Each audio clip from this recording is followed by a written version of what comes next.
नानुवर्तयतीह यः एवं प्रवर्तितं चक्रन् नानुवर्तयतीह यः अघायुरिन्द्रिया रामो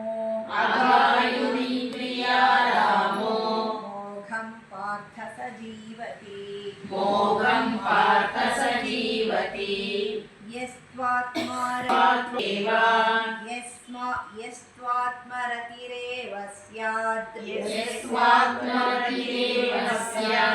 आत्मतृप्तश्च मानवः